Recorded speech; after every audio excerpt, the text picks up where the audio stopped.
good. I just feel so good. I think, Jesus H. Christ, what did we find here? I sure wasn't anxious to share my shabby little stuff.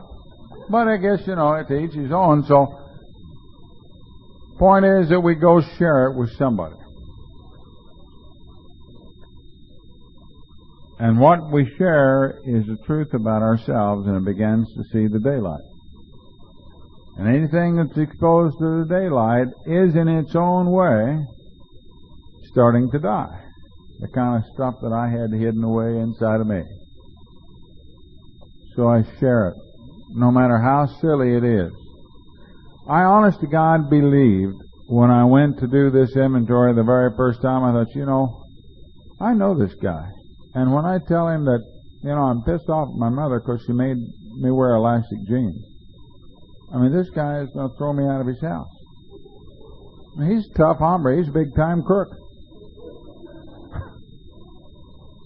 And I really do. I'm just concerned as hell he's going to throw me out of the house, and I'll never get a chance to go back there again. But I committed to do this. And something inside of me kept pulling me to finish up what I had started. I would tell you that I something inside, I didn't have a whole lot to do with it. There was something inside of me that said, I got to go do this. So I went off and I did this, scared to death, just petrified. Knew that this guy was just going to think, where did this little Weasley guy come from?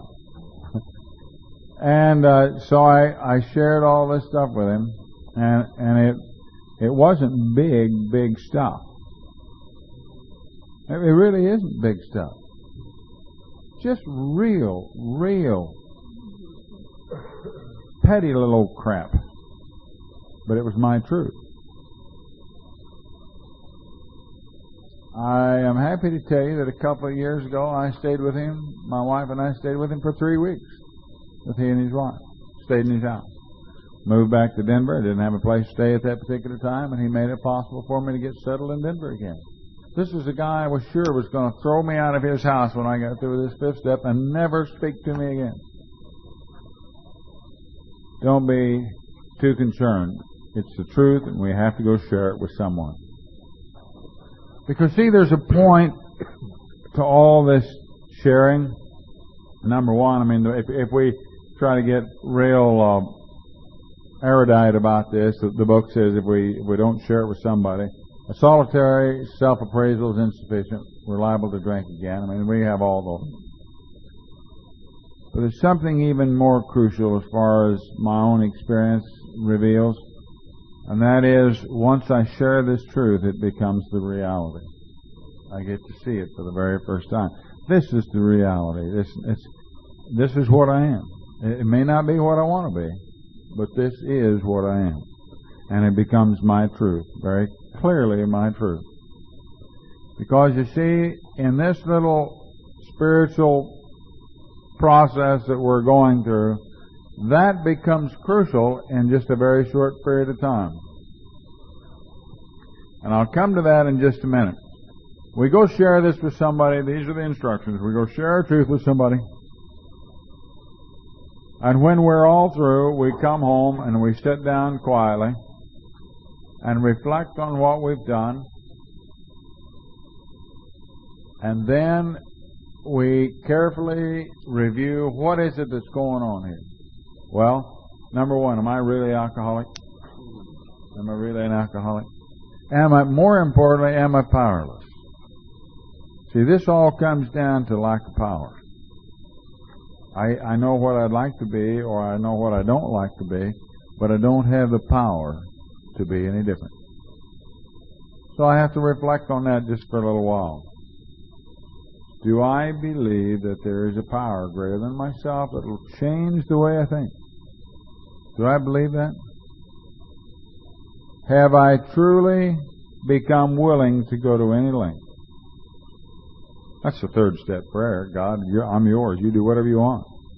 You do whatever you want. You build with me and then do with me as you want. That's the whole deal. That's the willingness.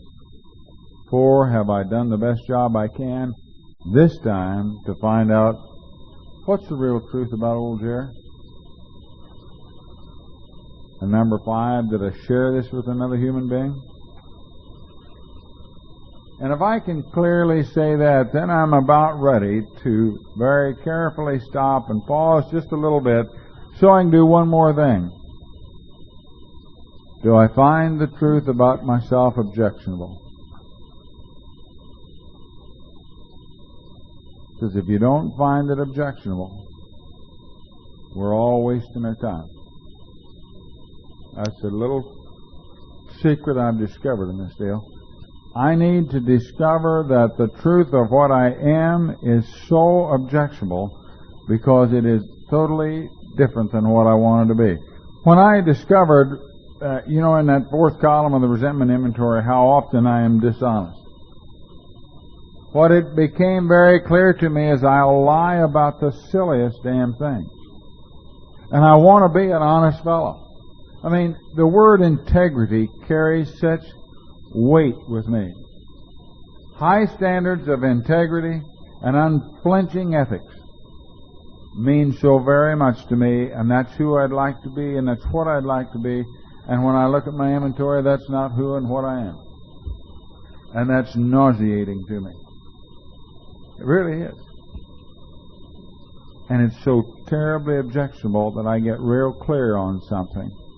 And what I get clear on is I don't want to be what I am.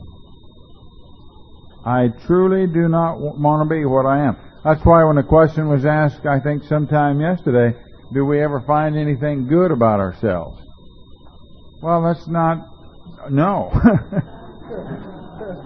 I was trying to go someplace with that, but the truth is no. There isn't anything good.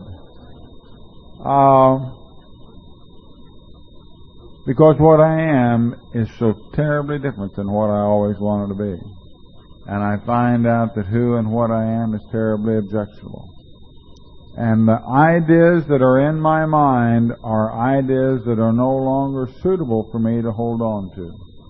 That's all this whole thing is all about. Do I want to hang on to some old ideas? I didn't associate the fact that many of us try to hold on to our old ideas and old thinking as being one and the same. Till I was in an inventory one time, I thought, okay, that's what they meant. And once I get clear on the fact that this way of thinking that I hold, I mean, look at some of the old ideas that we have. To finish up with the sex inventory is a real good place to look at some of those old ideas. One of the things that we try so desperately to do is we try to get us guys, we try to get a woman in our life and then hold on to her desperately. Have you ever, guys, I'll ask you a question. Have you ever had her come to you and say, we need to talk? Don't you know what that means? I do. That means that she is just about out of here. And I don't know what you do, but I start getting desperate and figuring out ways. Don talked about it. I have a modus operandi. I'll make her jealous. That's what I'll do. That'll keep her. I'll arouse a little suspicion or bitterness. That'll keep her. I mean, I've got all sorts of hooks that I know how to put out there. Sicker than hell, but I know what they are.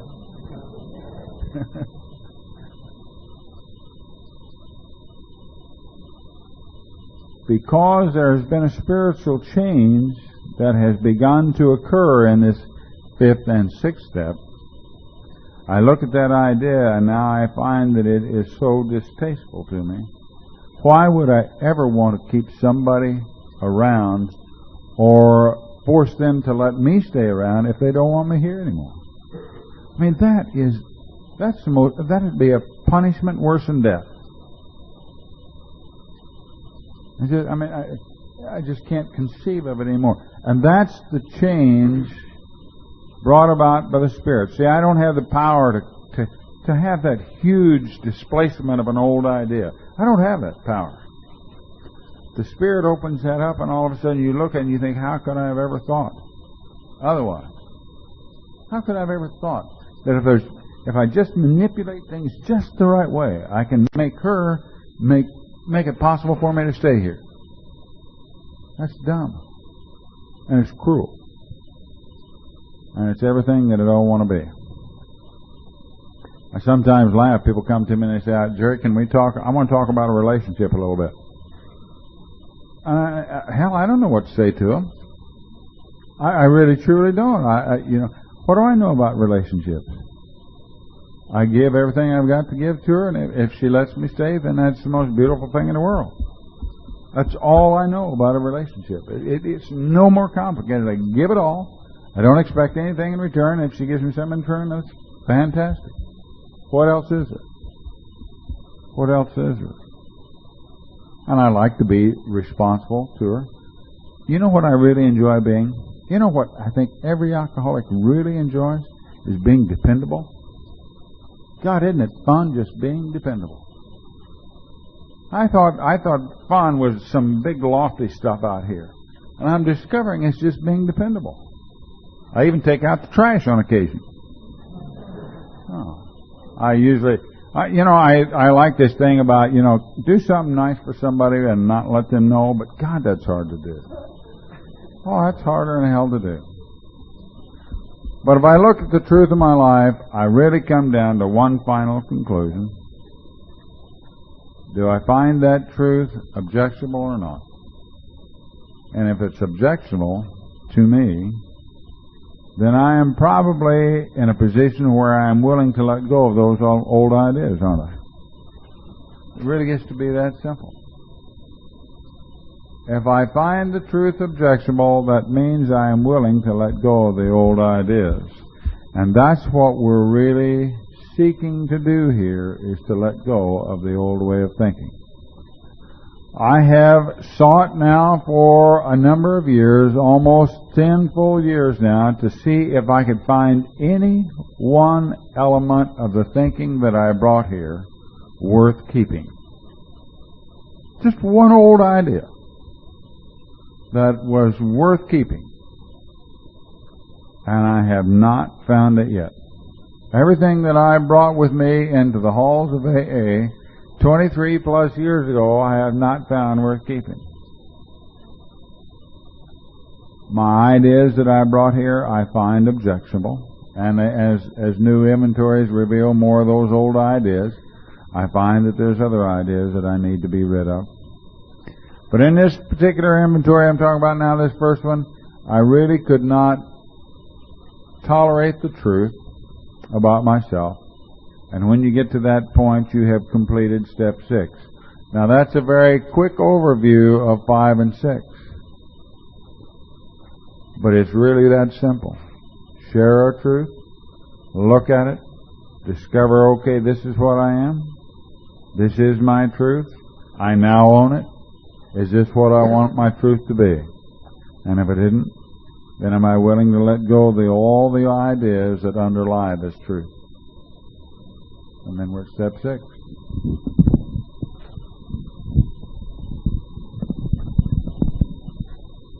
We've been here about an hour this time. We're going to, at the end, right close to noon or when we're done, because we have planes to catch. You have homes to go back to. With your permission, unless we don't take another little break, we'll just push a little bit so we can get this material done. And then when we're done, we're done. Noon being the latest. If you need to leave the room for any reason at all, just leave the room.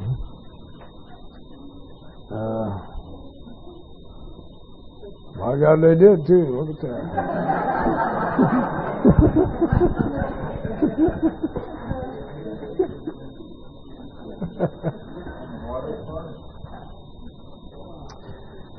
A couple things. I'll start with what I'm observing with Big Book people. They're a large group. In fact, my sponsor is sponsored by one of the people who share multiple fifth steps. There's justification for it here if you're a Big Book lawyer. It's not a bad thing. What they do is you have your fifth step and you call and somebody shows up and you share yours with them and they share theirs with you. Then they leave and somebody else shows up. And you do the same thing 4 or 5 times. And the purpose of it initially was so that everybody finally gets the idea we're all the same. Because one of the guys is a year sober, one's 30 years sober. We're not all that different. We need to break down the difference. I have no objection to that. I don't do that. There's no right way here. It does indicate who I'm supposed to go to. Closed mouth, trusted friend. It gives a description. I share my inventory with multiple people. Every time I do one of these, I share some piece of it. I carry it around with me, so if you want to look at it, you can. Because I'm through with it. I don't care what you do with it. There are marathon 5th steps. It says we're to be prepared for a long talk. I've got to tell you something. Long at 30 is different than long at 60. Okay? If you come at me with a 10-hour or 12-hour inventory, we're going to do this in 2-hour segments. 3 on a good day. I am not up to 10 or 12 hours anymore. Paul did that to me. The intellectuals are always the ones that do it. They not only do what's in the book, when they're 5th stepping, they feel the need to give me all the background.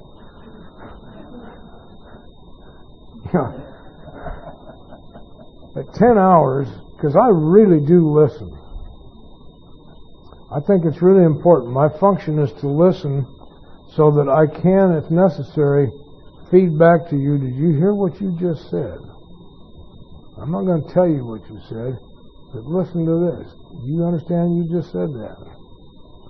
Anyway, at the end of 10 hours, I was tired. And Paul's, I said, Paul, stop for a minute. I'm dying here. You need to stop for a while.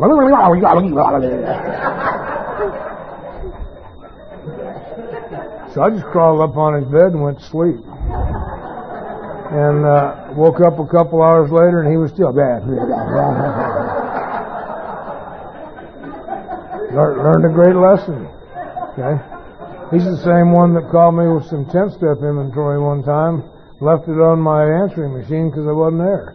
He didn't care. He's still sober. Apparently that works too. Okay. I tend to do it just like it says here. I took my first inventory, and it was very shabby. It was good, but it was shabby. I didn't have enough memory left. I got here burned to a crisp. It took a while to restore for other brain cells to pick up from the burned woods what their functions were.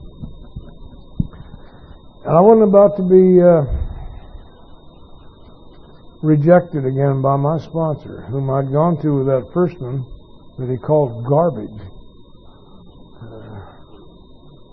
So I'm looking for a closed-mouth, trusted friend. I was having an experience at the time, and I didn't know what it was, but my friend Jim, who came into the prison with me, I had a new feeling for him, and I didn't know what it was, except to tell you that I wanted things to be better for him, because he was in a peculiar situation. I knew why I was in the penitentiary. I had done what they said I had done. Jim didn't know why he was there. He had done what every one of us had been terrified we might have done some night. Driving a car in a blackout, he killed some people. And he got a 3 to 5 for vehicular homicide, and he didn't know why he was there. I don't care what they told him. He had no memory. He didn't know why he was there. He was not criminal in the same sense that I was. And somehow I'd gotten the idea that if I shared the garbage of my life with him, his life might get better. I know today this is compassion. It is not a natural thing for me. It was of the Spirit. Okay.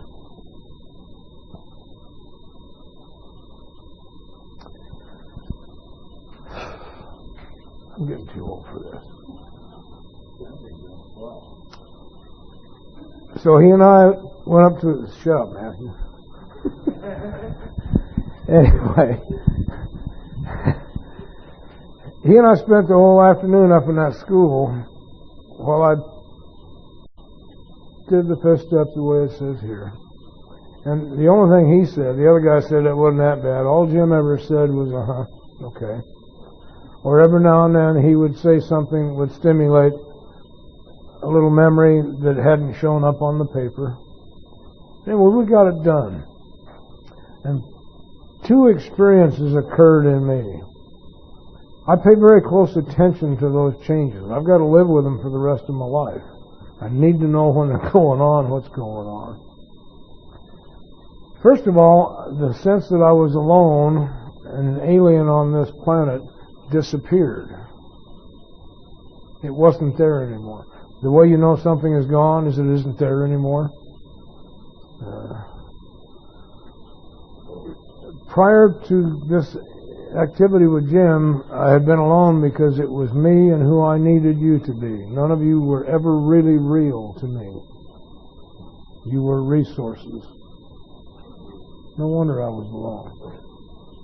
Following this activity, for whatever the reason, there were now 2 people, me and Jim. Now that was a big deal, and I went back and did this review and realized I have finally finished something. I could never remember ever finishing anything. I was a sprinter in the game of life, not a long-distance runner. Now I finished something. What an overwhelming, and the ego is involved in this. Please let it be. It doesn't say the ego dies, we die to it. We take the keys away from the 5-year-old, but we take him on every trip with us. Okay. Oh, if you don't take a kid with you on a trip, you're dumb. Adults drive from here to there and miss everything. The kid will stop and see the 2-headed calf. Okay. I'll maybe get a chance to explain what that is. But in my review, I also realized we have just barely scratched the surface, and I have a lifetime of work to do. So I added to the prayer. I'm subject to do that. I'm not one of the militaristic, legalistic lawyer types. I go by the book, but if I think it needs added to, for me, I add it. And I added this one. I said the 7-step prayer, and then I added, please, God, don't let what I haven't found yet kill me before I get to it. And I'm still here. And you heard some fresh inventory. I'm still finding stuff, and it's really shabby now. I mean, my goodness. Oh. But I had not omitted anything. Everything that I could remember was there.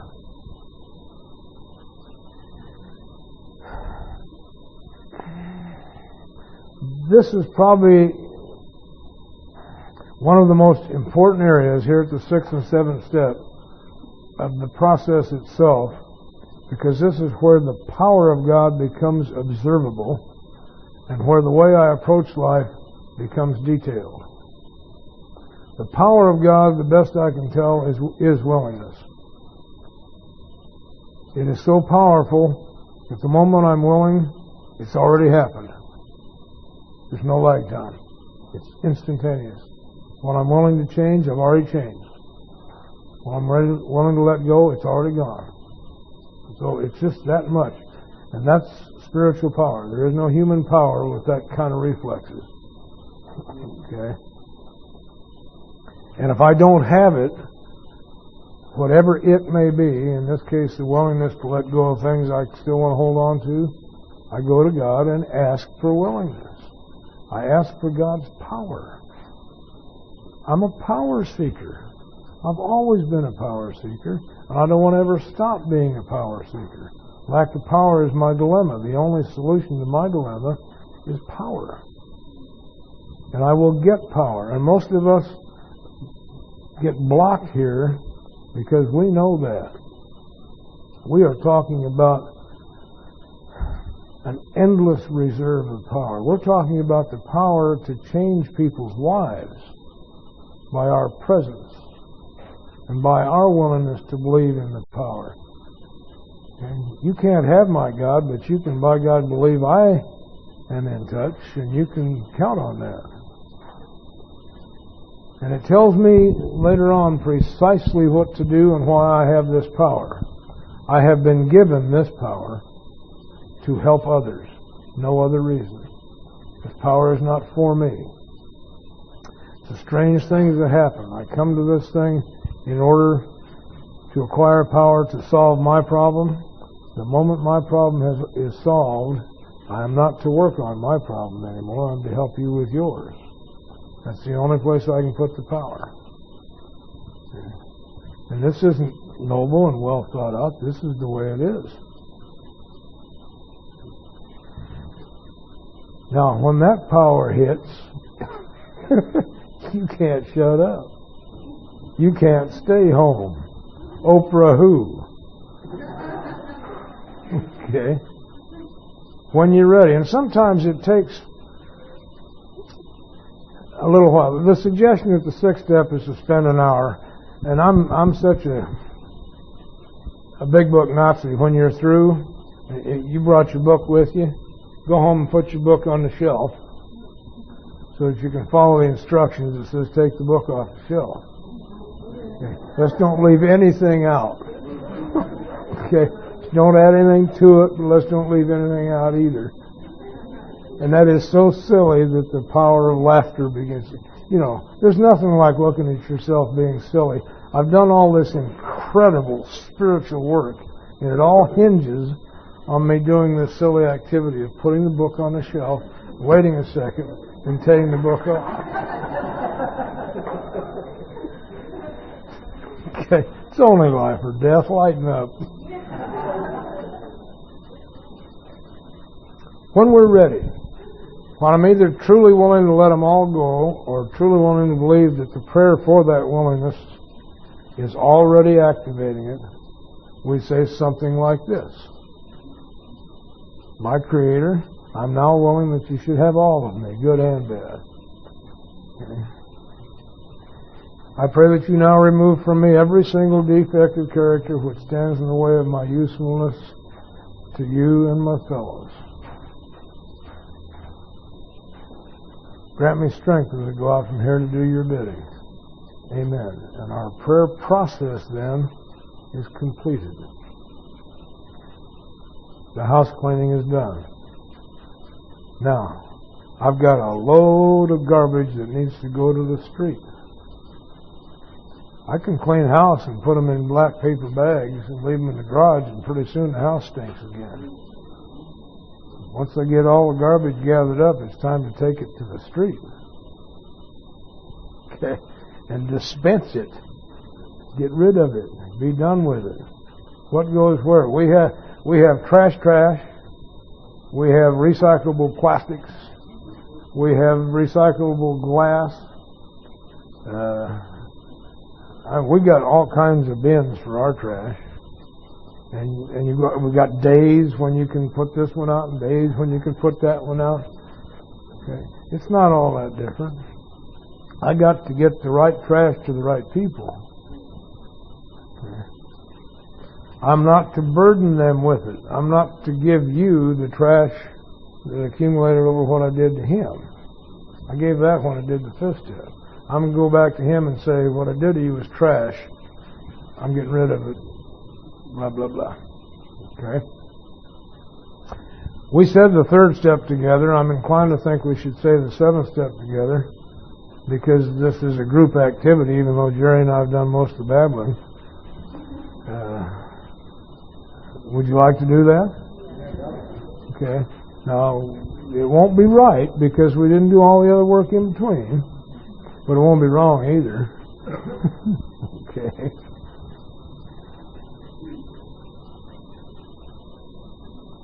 My Creator,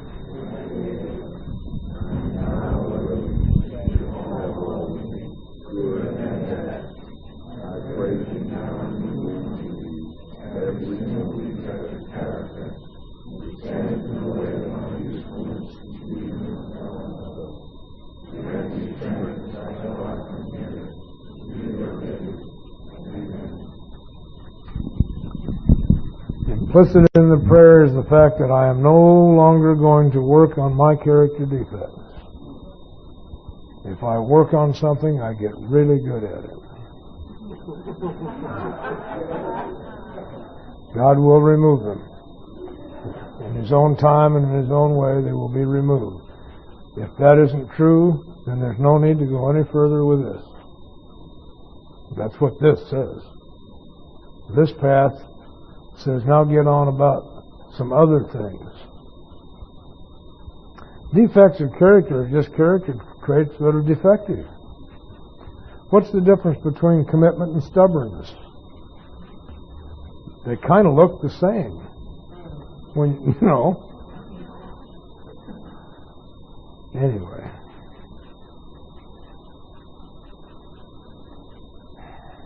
I've been asked to talk about the experience at the 8th step because my experience of this is that I did not get free making amends. I got free at the 8th step becoming willing to make amends. That's where the power is. Now there is no question in my mind. There's no slack in my life. If I harmed you, I owe you. Period. But that's not what sets me free. When we finished all this, I did go back to my sponsor, because he was my guide, and I didn't re-fifth step that with him, but we kind of went over it, because from the inventory comes the clear harm that I have done, and I'm to get willing to make amends from that, from the inventory. He said, we know who you hurt, who you harmed. It's on this list. But you are so insensitive, while we know what you did to them, you're too insensitive to know what it did to them. So you'll screw it all up. And he was right. I'm ready to go make amends to everybody. I'm filled with evangelical fury. I'm going to straighten them. They wouldn't let me out. They kept me another 8-9 months. They were just hard-nosed about that.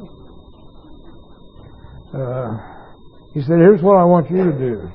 You go back to your cell tonight, take every one of these names and put it on a separate list. This was the listingest man I ever saw. Then add anybody else you can think of, because if you met them, you messed with them. Now, that does not imply I owe the whole world amends individually. But the attitude itself was absolutely correct. If I met you, I messed with you. Okay, it's just another acknowledgement that selfishness and self-centeredness has entered into every relationship I have ever had. And we need to get that down. Then he said, I want you to take, and by the way, that isn't a long list. 300-400 people. One guy brought me 2,500. I threw him out. Come on. He was young, and young people have grandiose ideas. Anyway, he said, here's what I want you to do. Close your eyes. I'm locked up in the penitentiary cell, sitting on a steel seat with a steel bench. I love the drama of that. All by myself, me and God. He said, I want you to close your eyes and picture each one of them before you. And see if you can feel a willingness deep in your heart to look each one of them right in the eye and say to them, I have been wrong and I have harmed you. Would you please tell me what I have to do to get these books to balance? And as I went over that list that night and became aware that I truly am willing to face anyone on the planet and square it in whatever way it needs to be squared, I was lifted from that chair and set free. Nothing was lifted from me. I was lifted. That's the sensation I had. And I was set free. And I've been free ever since. I don't do stupid things for your vengeance. Nor do I very often ask the question with that kind of directness. But what that has done is made it possible for me to make the impossible amends, meaning those that I can't think of any way to set this straight. My mother sent my dad to the door on Christmas Day to say, "You and your children can't come into this house anymore because I can't stand watching you die." How do you square that? I can't think of anything to this day that squares that. So what that attitude does, what that prayer does, what that willingness does is make me a listener. I can come to you and I can honestly say, "I've harmed you and I've done you wrong. Here's what I see that I did. Here's what I see that I might be able to do to straighten it out. What do you think? Okay. I need your input. This may not be enough. What do you think?" That's the attitude I carry with me. So what that did is I began to listen closely to what people said. And months after I got out of the penitentiary, my mother allowed me to come by. She was very reluctant. But she did allow me to come by. Because my mother loves me. She's just been hurt. And in our light conversation, and believe me, I kept it light, we are to be hard on ourselves and very considerate of others. She did not need any fast movements out of me, of any kind. I found a way to ask the question, not directly, but I found a way to ask the question, and then I shut up and listened. She said, "Honey, all I've ever wanted was for you to be happy." So for 30-some years now, I've been going by my mother's house on a regular basis happy. That's all she wants. It works. For 6 years, she said she didn't believe I was going to amount to anything. "I don't go making amends so that you'll believe in me again. If I owe you, I owe you." And she wanted some regularity. A good part of the making of amends, true amends, means to change. Doesn't mean I'm sorry. I've been sorry my whole life. I don't use that. Okay? I'm changed. She needed to see that change before she could trust it. It took my brother 22 years of watching me get my life in order before he trusted me. Well, I have no right to expect him to ever trust me. I just need to get square. My mom and I have a wonderful relationship today. She's 90, still kicking ass and taking names. I'm telling you, she walks with a cane now. Don't irritate her. She loves to gamble. She's a big-time gambler. She loves to go out to Vegas. She's been known to take as much as $100 with her.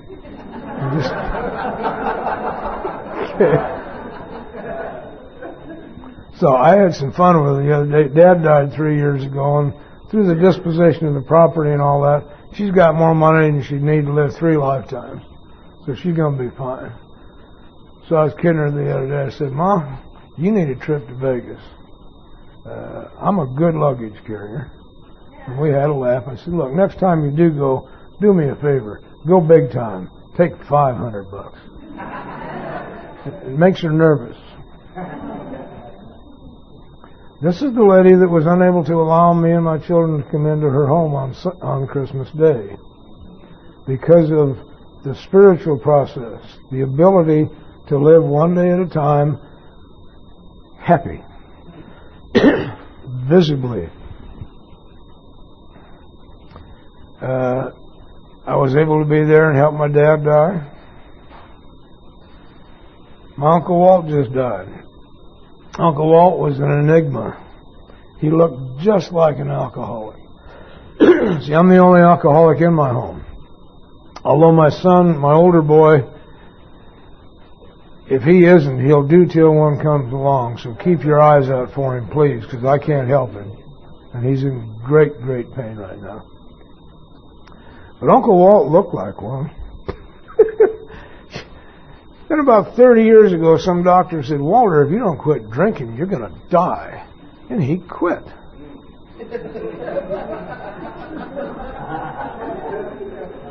no stamina,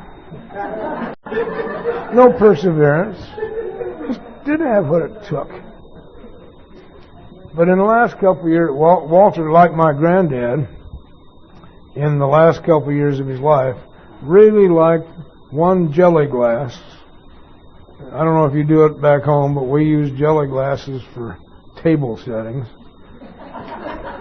One jelly glass of good sipping whiskey a day. And he'd sip it. Some days he wouldn't. He was not alcoholic. But I love my Uncle Walt. What I'm trying to get at is that when Uncle Walt died, my mother asked me to do the funeral service.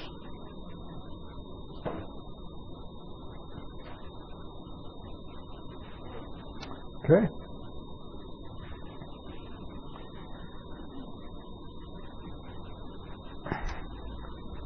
What is God's bidding? I'm to be loving and kind and useful in every arena of my life. Most importantly, our family. We're all family. And like in any family, there's immediate family and there's kissing cousins. Okay? And I need to be with immediate family a lot. I love the kissing cousins, but they use the 12 and 12. And that's nice.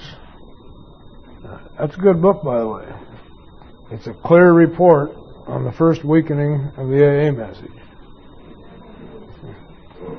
It is. Good report, good writing, good philosophy, good stuff in there. But I need big book fanatics.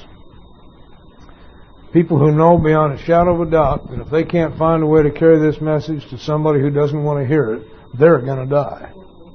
That's the kind of people I need. Okay? You want to go to the ball game, or you want to go find us? Let's go out and find us a drunk. That's the kind of people I need. Okay? Now, if he doesn't want it, then we got time to make the ball game. Yeah. But let's go see him first. Okay? Otherwise, I'll die. What is God's bidding? I know what it is for me. Find out what it is for you. Have some fun with it. Okay? I'm inclined to think that my mother's message to me was from God. All I have ever wanted for you to be was happy.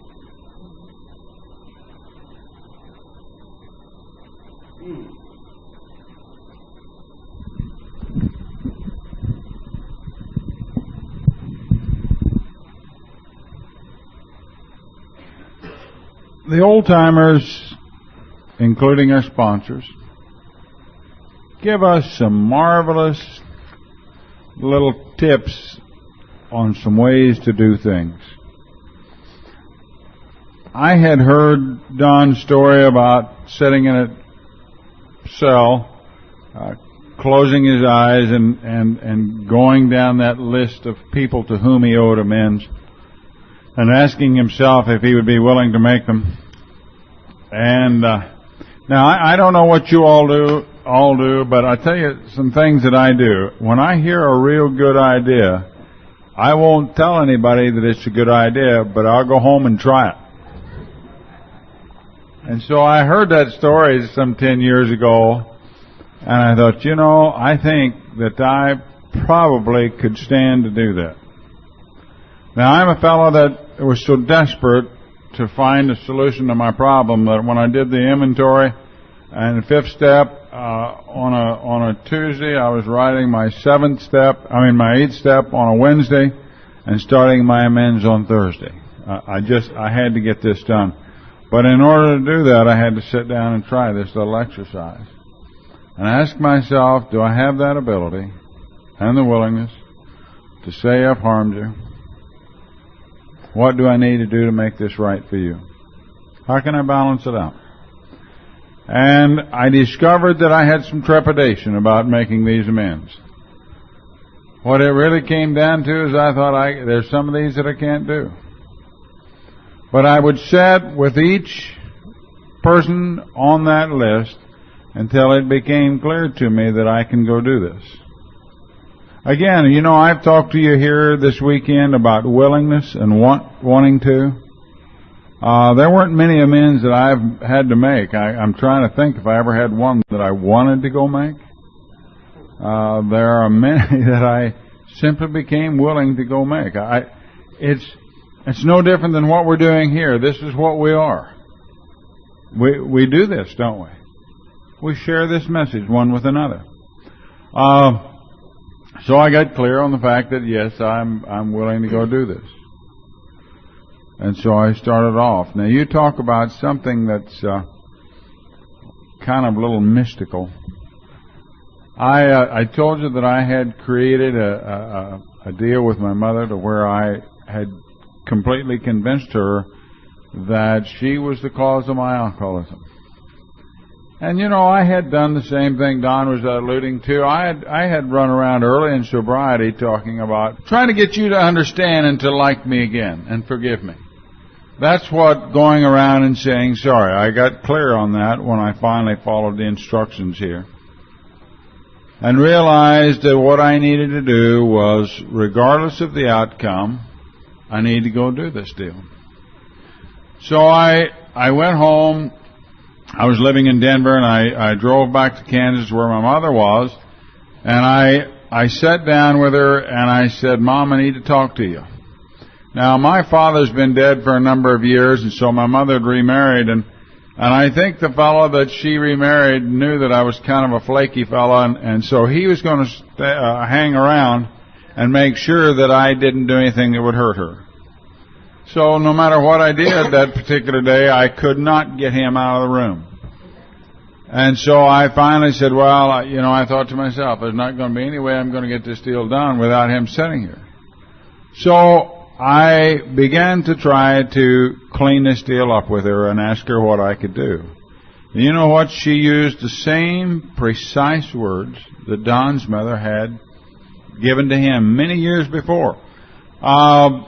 I don't know about Don's situation. I will tell you this. When I start trying to talk to my mother that way, she starts crying. God damn it, that's just what she does. Now, I don't know what you guys do.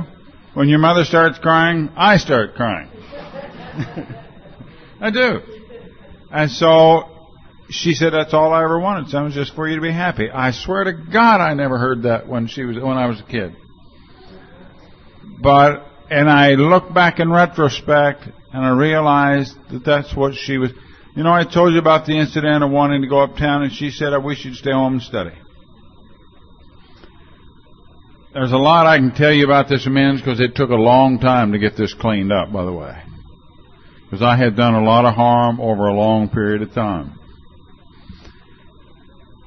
And toward the tail end of getting really completely clear with my mother, one of the things that came out was I knew that she needed to know that it wasn't just that she had done the best she could do. That's kind of a cheap little deal to say, well, I know you did the best you could do. That doesn't cut it.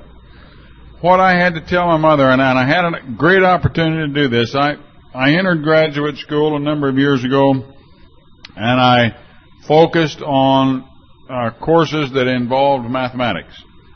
And when I was doing this, it got clear to me that my mother, when she said, I wish you would study, was absolutely right. So I call her from time to time, and I say, oh, listen, Mom, you remember when you told me I ought to study? I said, you know what? I'm in graduate school now, and I am barely keeping my head above water. You were dead right, and I was dead wrong. And she just giggles. She just loves to be told that she's right, that she was right.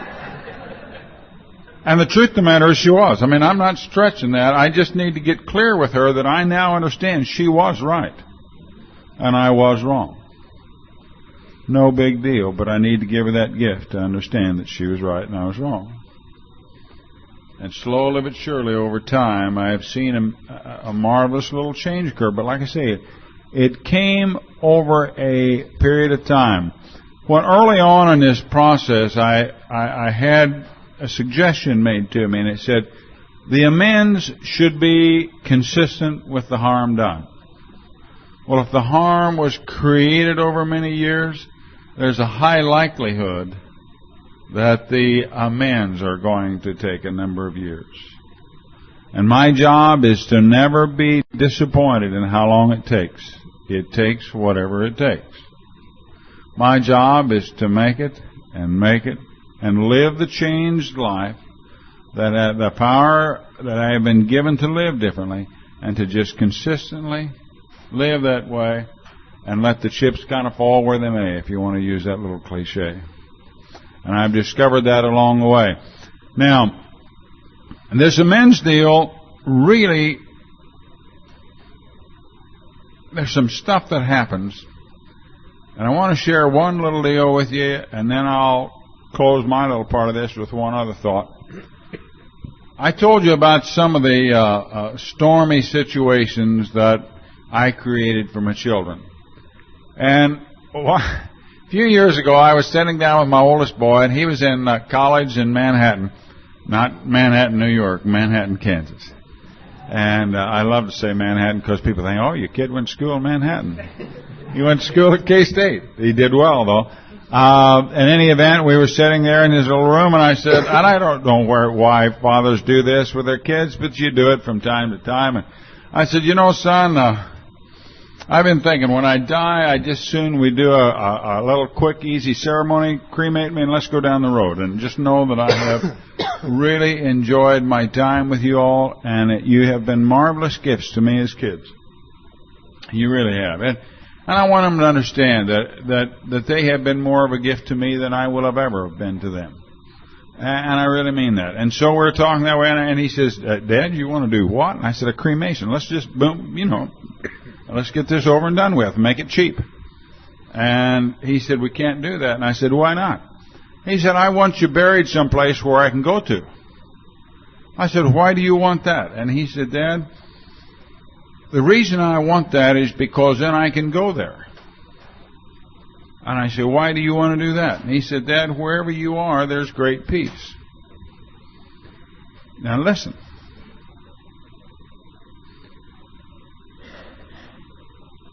There is no greater gift that you can hear from your kids than to have a small understanding that maybe you've created peace in their life. I have 3 children. One is a daughter, and she's an enterprising young thing. She has learned that there are substances out there that you can buy cheap and sell high. It's all in the distribution system. And she's also learned that she can call me from jail and I'll talk to her. And it's okay. I mean, she knows that I won't give her bail money, but other than that, it's okay. And she's not done anything that I know of for what? About 3 years now, I think But she's beginning to sense that she needs whatever it is we have found here. She's begun to sense that. I have 2 boys. They are boys. And they have had some dandy deals. But one of the things that they have discovered along their little journey is that they can call Dad and say, here's what's going on. And whatever it is whatever it is. Usually what I do with my kids when I get all through, or they get all through telling me something, I'll just ask them a little simple question. Did you learn anything here? One boy, the youngest one, he got in trouble with the police a few years ago, and it really got a little messy looking. And what it was involved was he was 18 years old. He was riding around the back of a pickup drinking some beers. And about 2 o'clock in the morning, they got crosswise with one of the other young men riding around with them. And one of the young men got assaulted. And so the police came and arrested my son along with several other boys. And it turned out my son said he didn't have anything to do with it, and finally the truth came out, and he didn't have anything to do with the assault. But he was telling me about this whole thing, and I said, well, son, did you learn anything? And he said, yeah. I said, what did you learn? He said, you have always told me that there was nothing good going on after 10 o'clock at night.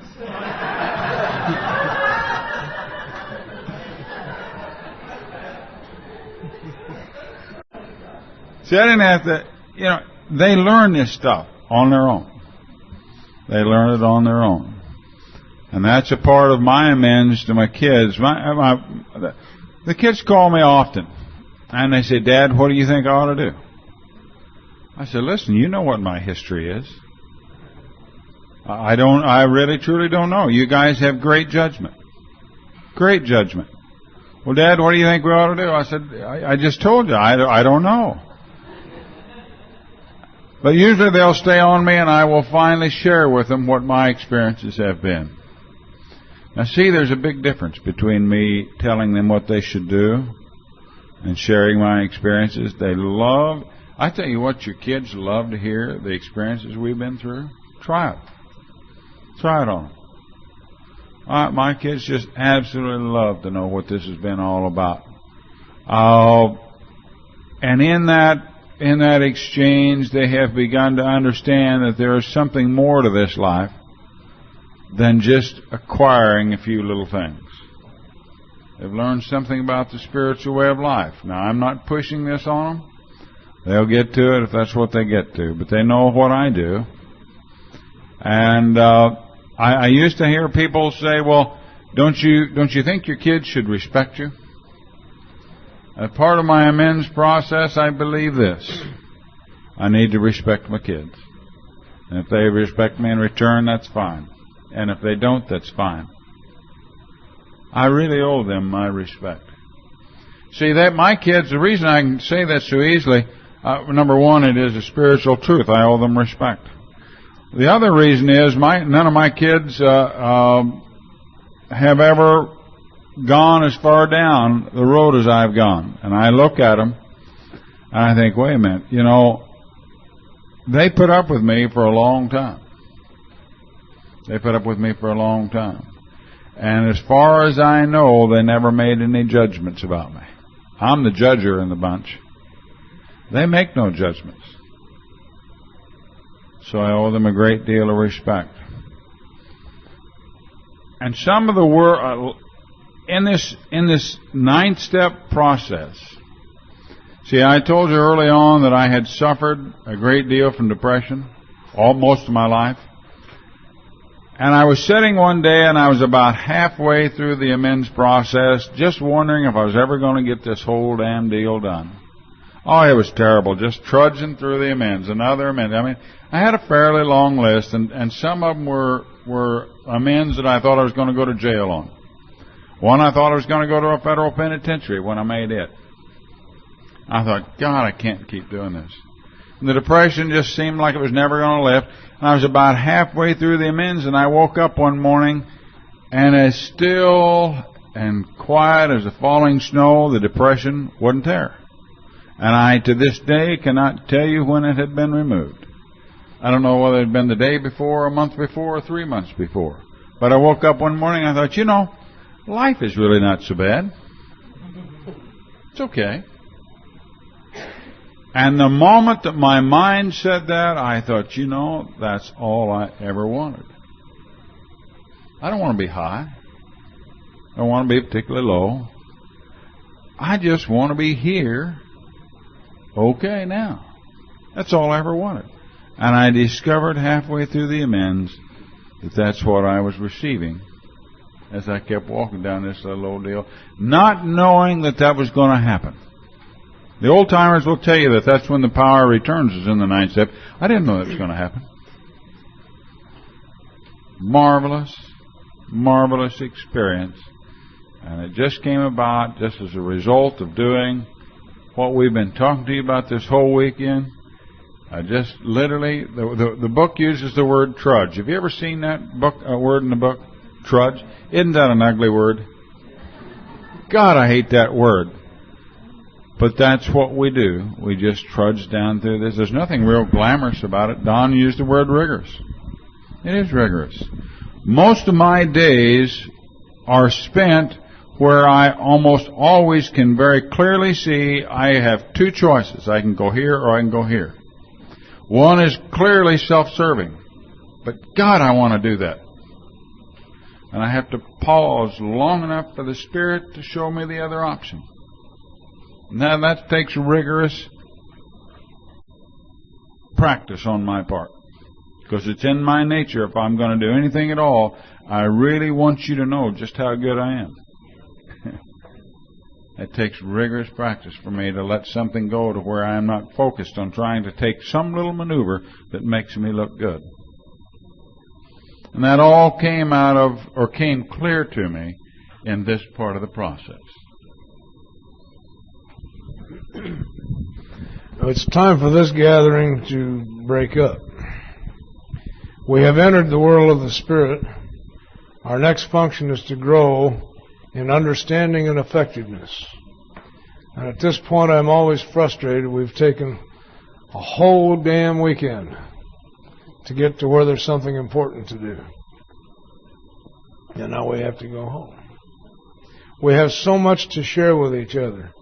The real program of action of Alcoholics Anonymous are recovered alcoholics sitting down, plotting and scheming the method to get it to the next one. It's truth. That's what our founders did. That's how the book came about. That's how my life has gotten meaningful, is to sit down and plot and scheme. How are we going to help this guy? He's hopeless. He's just like you. So, I need to hear from you more. And I have some incredible stories to tell you, but I don't have time to tell you. I think they're incredible. They were life-changing for me. And I want to hear your incredible stories. So we're going to have to get together once in a while, and I don't know how we're going to do that. But I do know this. One of my favorite stories is Jonathan Livingston Seagull, because it's my story. It is who and what we are and how we do it. And so after Jonathan has learned to fly, and that was his initial goal, and then he realizes he can do that now, and he can stay where he is in that clear blue sky with just a few birds. But he has a need to go back to the flock and talk to the young birds just in case one of them is just tired of eating and wants to learn how to fly. So he'll be available. And he does that, and he gets several of them. And then his time comes when it is time for him to go on. He wants to get back with Master Chang and do some more flying, and there's other places to go. And he needs to leave now because they know everything he knows. He knows how to fly. And beyond that, it's up to them. Anyway, he's getting ready to go back, and one of the young birds says, "Oh, Jonathan, I'm going to miss you." And Jonathan says, No. If we've learned anything at all, is that there's only one time, and that's now. And there's only one place, and that's here. And don't you think that in the here and now we might not bump into each other once in a while? Go well. Thank you.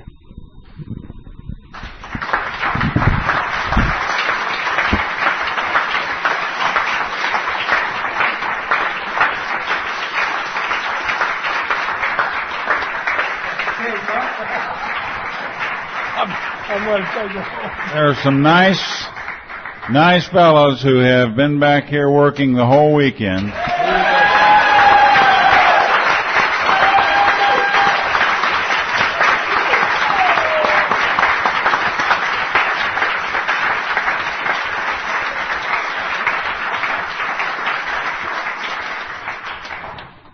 One last little thought. Work as though you did not need the job. Love as though you have never been hurt. And dance as though no one is watching.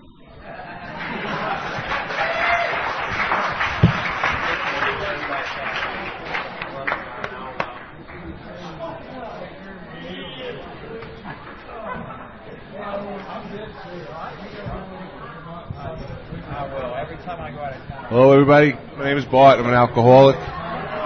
If you just want to sit tight for 1 second, I want to thank Don and Jerry for coming out here and sharing with us this weekend, and everybody for coming out and making this all possible. Jane has a nice way of taking us out if you all just want us to hang out 1 second.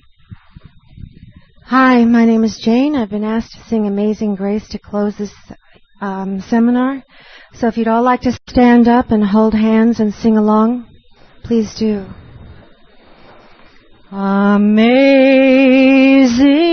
grace, how sweet the sound that saved a wretch like me. I once was lost, but now I'm found. Was blind, but now I see. 'Twas grace that taught my heart to fear, and grace my fears relieved. How precious did that grace appear, the hour I first believed. When we've been there 10,000 years, bright shining as the sun, we've no less days to sing God's praise than when we'd first begun. Amazing grace, how sweet the sound that saved a wretch like me. I once was lost, but now I'm found. Was blind, but now I see.